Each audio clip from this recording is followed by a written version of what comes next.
Hello everyone, this is Project 33 coming at you with another with the monthly montages video. Now those of you who are observant would notice that I'm a day late on uploading this. Usually I upload these the last day of the month. I didn't get to it this month though because I have the flu. In case you can't tell by my nasal indigestion, my nasal inflammation. That's the word. Um, So yeah, I wasn't able to upload yesterday, but today I'm better, so I thought I might as well, because I've been excited for this month, because a lot of good things happened this month. Like there's two A320neo deliveries, a few no crashes, which is good, or incidents. Anyway, so let's go ahead and begin. But before, I just wanted to talk about two things that happened in August that I didn't report. First of all, Joe Sutter died on August 30th.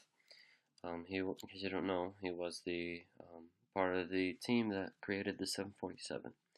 So this was a major loss to the airliner community, and may he rest in peace. Next, we have AirAsia got their first A320neo, which is good for them. The A320neo is getting delivered like clockwise, including a few other airlines this year. But first, let's go into September. So on September 1st, ANA grounded 100 engines on their grounded 50 planes, or something of that sort, is going to replace 100 engines on their 787 fleet due to the battery issues that took place, like, what, 2 or 3 years ago? I guess there was a problem with the engines on their fleet and they're replacing them. It was kind of big news, but yeah. Also on September 1st, the Vietnam Airlines got their first A321 in the new livery, or at least they repainted it. Just comparing the two liveries, this one is obviously better because this one looks old and bland. This one looks sleek and new. I don't know, something about the new logos and liveries. I've said this like 1,000 times, but you look at the differences. Like I use Google as a major example. You get an old logo of Google, the one that they use in the 2000s, compare it to today's. The old one was more blocky. The new one's more sleek and like plastic looking. Same with like for example, I'm just gonna exit out here.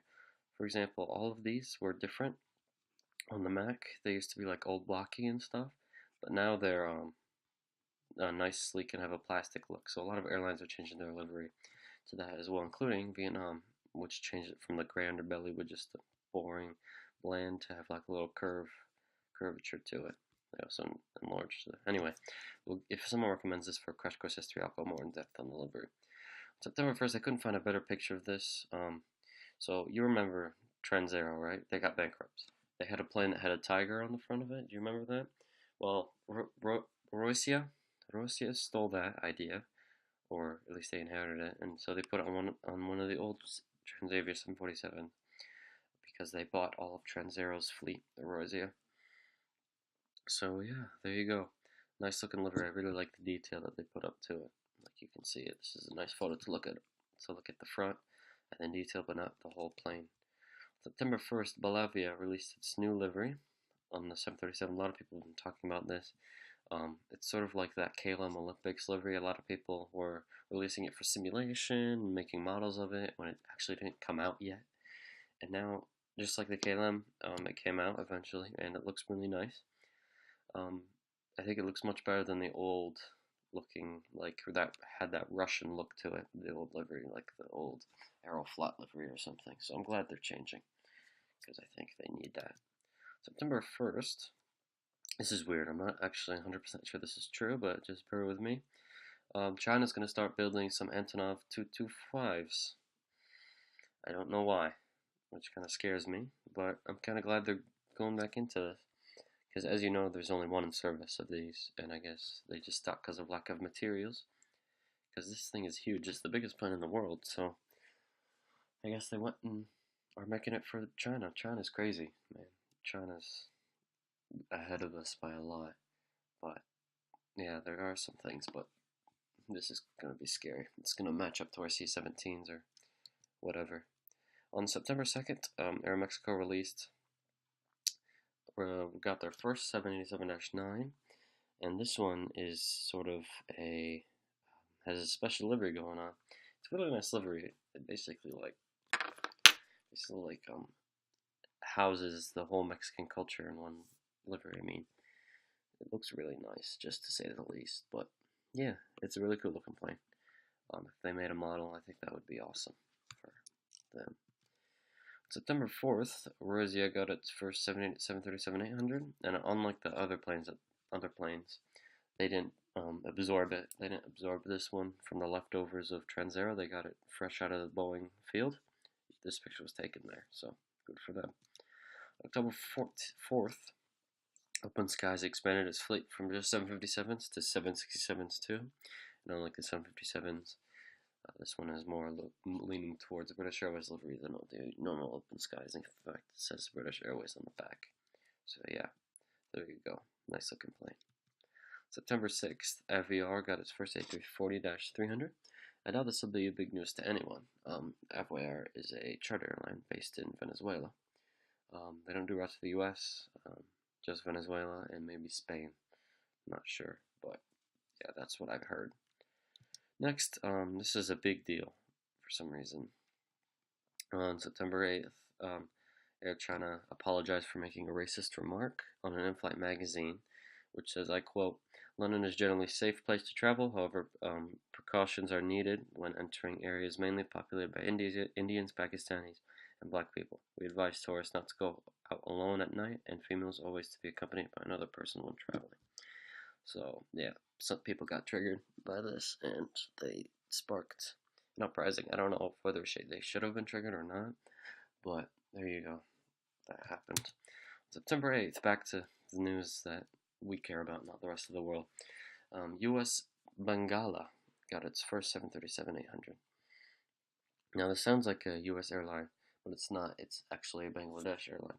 They have Q400s and operate domestically, or maybe they go some places in India, I'm not sure. But yeah, they operate Q400s now. They have their 787-800. It's a really nice looking livery, just to say the least. So, yeah. Next, this is also a big deal. The Galaxy Note 7 was banned on many carriers, including Emirates, Singapore Airlines, and Qatar, like the whole upper class airlines. They banned this phone from being on board because this all started from when when one of these phones on a Delta flight caught fire. The flight was from Norfolk to Atlanta, so that caused an not an uprising, caused an outrage in the aviation community, and so basically a lot of airlines are starting to ban, not all of them, that would be just too much, but some, like the most luxury airlines like Emirates and Qatar and Singapore, ban this phone from being on their planes. September 13th, American got their first 77-9. Congratulations to them. That's all I have to say. The same day, Eric Air had a fleet-wide shutdown. I actually read into Eric Air. Apparently, they're not a very good airline. They got like a 5 out of 10 star rating.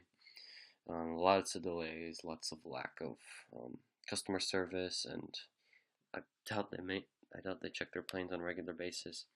And plus, there was customers were leaning more towards like other airlines like Ethiopian and Kenya Airways to fly them, rather than Eric Air. So, and also because of the high fuel cost in Nigeria, Eric Air basically was grounded for a while, but they got back. Okay, they got their act together on like the 14th or the 15th. So good for them. I'm not sure though, because a lot of people don't like this airline, particularly Nigerians. On the 14th, another thing happened. Another French air traffic control strike. This is like it's very common to hear this because it's like us in the 80s. You know, back in the 80s we had the air traffic control strike, and Reagan had the balls to fire them all. Meanwhile, in France, none of them were fired to my knowledge. Maybe some, but not all of them. Unlike what happened with us in the 80s, French ATC strike, they weren't getting paid, so they just stopped working. And this had a devastating effect on passengers at Orly, Paris Orly Airport. So yeah, you can see them here, just a picture. But yeah, that happened. On the 15th, Interjet got its first A321. Good for them. It's a really nice looking plane. I'm not sure whether this curving nature is on their A320s. Maybe it is, maybe it isn't, but I can't remember, honestly, but good for them. They're expanding their fleet. On September 17th, Capital Airlines released their Paul Frank livery. Um, have you ever seen a pajama that had this monkey on it? That is basically Paul Frank. Paul Frank is a line of clothes, particularly pajamas.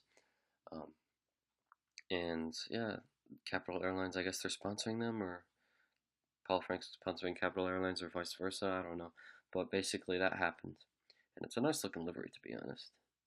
So yeah. Next, on September 19th, this is actually funny. Uh, the French arrogance was over the top in this because Japan hasn't even released like a Tokyo 2020 Olympic Games livery, but Air France decided, hell, the next Olympic Games are in our countries in 8 years. It's never too early to advertise it, am I right? So they put the Paris 2024 Olympic Games sticker on the back of their plane because French arrogance is too much to handle. Japan Airlines hasn't even, or any Japanese airline hasn't even released an Olympic livery yet. But there you go, a great example of French arrogance. On September 20th, this is a nice livery. I really think it's good for them that they released this one. Iberia celebrated its 70-year anniversary for service to South America. They got all like the Central and South America flags on here. You got Brazil, Costa Rica, Argentina, Mexico, Cuba, Chile, Peru, Uruguay. Can't see that one. Colombia, San Juan, right? No, Puerto Rico. Sorry, Puerto Rico, Dominican Republic, Venezuela. These are either Honduras or Guatemala. I always mix them up. Colombia. I mean, that's not Colombia. That's Ecuador and Panama. So now I'm just bragging. But yeah, it's a really nice looking livery. I'm glad for them and congratulations. On September 20th, Amazonas, Uruguay began routes. It's a regional airline, or at least if they're not regional, they do operations into like Buenos Aires or Puerto Alegre, sorry, where it's close to Uruguay, but not too far. So good for them. Got an airline going. Let's see where it takes them. On September 21st, Union Air released its Bad Mats Maru livery on their ATR 72. It's a nice looking, I believe. I didn't look this up, so I'm just making like a hypothesis here that it is a comic strip. That's my guess, or like a franchise, like Hello Kitty. But yeah, there you go. Uni Air, by the way, is a subsidiary of EVA Air, or something similar to it, and they operate within Taiwan. So yeah, good for you guys. September 21st, Lufthansa once again changed its Flieger livery once more from being towards the Olympics to the Paralympics, which no one really cares about. Basically, the Paralympics is where physically disabled athletes get to duke it out in Rio. Still Rio? I'm not sure. But the Paralympics were happening like a few weeks after the Olympics ended. Lufthansa's sponsoring their German team, the German Paralympic Games. Okay, there you go. September 22nd. Oh, yes, so this happened. This wasn't on any of the major news, but I thought I'd include it because if I went over every single incident slash accident that took place, this would have like 100 slides because a lot of things happen in one day. Like in one day, I hear about like one diversion or one emergency landing. So I just decided to talk about the special ones like runway overruns or stuff like that. So this one is just your typical overrun. It went in the grass outside Bangkok. No one was hurt. But the thing about this one was it was an A350, which is the new plane that came out, and Ty just got it. So nice job, Thai Airlines. You damaged your first A350. Good for you. September 22nd, Japan Airlines released its Darimon livery. Darimon is a manga. I actually looked this one up. Good for me. It's a Japanese manga. You've probably seen it before, or at least seen a cat that's in the manga. I have in a few of the Japanese restaurants in my town. So, yeah, it's nice to see them advertise that. September 23rd, Eastern Airways repainted their first Embraer 170 because they do have Embraer 170s. I forgot to change it. They do have them, but they don't have any in the full livery, so which is nice for them. Good for them. Yeah. September 23rd, Idlewish got their first A340-300. I guess to help with the longer routes, like once to Las Vegas, because they do those routes, and yeah, good for them. September 25th, Avia Traffic A320. They got their first A320. They operate 737s. according to the flag here, they're a Kyrgyzstani. They're a Kyrgyzstani airline. Um, they probably only do routes in Kyrgyzstan. By the way, Kyrgyzstan is a country in mid Asia, right under Kazakhstan and west of China. But yeah, good for them. I always like it when tiny airlines are expanding their fleet. On September 25th, Iberia Express released their Pull and Bear livery. Pull and Bear is like a fashion company. They release like like yoga pants and stuff like that. Uh, so I guess they're advertising, lots of advertising this month, just to say the least. September 26th. I didn't know whether I should put this in, but it made me chuckle. Um, on Norwegian Air Shuttle released its brightest single advertisement for their trips to LA. I guess this is aftermath of the big breakup that everyone's crying about. So I guess since brightest single, it's gonna advertise towards all those ladies who want to try it. But there you go. That made me laugh. And last but not least, if I'm not mistaken, yeah, Azul got its first A320-neo. I made a crash course history on Azul, and they are getting. I said that they were getting theirs by the end of 2016, and well, would you look at that? Unlike most other airlines that I did that are getting the A320neo, it actually came during 2016. There was also another one, a SAS A320, a Scandinavian SAS. I call it SAS, Scandinavian Airlines A320neo. It didn't have the engines on it. It wasn't even. It's like a skeleton plane. Didn't have engines. Didn't really was painted, so I didn't really include it. That was today, by the way, the 30th. Today's the 1st of October. Never mind. So yeah, so new routes and stuff. American's gonna add Philadelphia to Sioux Falls, which is in Iowa, and Santa Fe. Scoot, the Singapore airline, is gonna add Singapore to Athens, Greece. I believe that's gonna be seasonal. I'm not sure. Air China's gonna start routes from Shanghai to San Juan. Right, right, yeah, San Juan, California. Thomas Cook is going to start routes from Manchester to San Francisco. Emirates is going to head to Christchurch in New Zealand, which is pretty long flight. I believe they're going to operate out of Perth or Sydney or Melbourne or something like that. Norwegian is going to start routes from Barcelona to Newark, LAX, Oakland, and Fort Lauderdale. Norwegian's a nutcase because they don't want to operate out of any Norwegian country. They do flights from Gatwick to almost every city in America, which is a very big exaggeration on my behalf. Now they're starting Barcelona. There was also a bill to stop Norwegian from flying into the United States altogether, but I don't think it passed. JetBlue is going to start flights to Atlanta, which they do, right? So why did I include that? I don't know. WOW is going to head to Miami. American Airlines is going to begin Dallas to Amsterdam, Orlando to Barcelona, Dallas to Kona, which is in Hawaii, and Miami to Westchester, New York. And American Airlines is going to end New York to Birmingham, Philadelphia to Zurich, Philadelphia to Westchester, New York, and Philadelphia to Halifax, Canada. Air India is going to make their flights from San Francisco to New Delhi daily now, which I don't know if it's good or bad because Air India is like Eric Air. They don't really have a top quality rating on Skytrax, which is what I use. A lot of people use it. Now, Alitalia is going to head to Havana, Cuba. Air Canada Rouge is going to head down to Bogota, whatever you want to call it, which is the capital of Colombia. And Austrian Airlines is headed to LAX. Oops. Delta is going to drop Minneapolis to Tokyo, which I'm kind of sad because I think that was one of the only international routes besides Paris and London that they got out of Minneapolis. So rest in peace that route. However, they still do it out of Detroit. And lucky for me, they operate the 747. But I say lucky for me because I fly out of Detroit all the time. Interjet is going to add Mexico City to Las Vegas, LAX, and Ord. I don't know if they already have LAX. I think they do, but these two I know they don't have. JetBlue is going to add Orlando to LAX. Aer Lingus is going to start.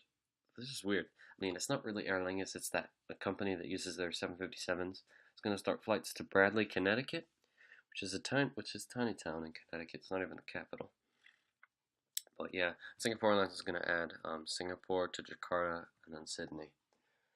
Triple destination. So yeah, there you go, everyone. I hope you've enjoyed that.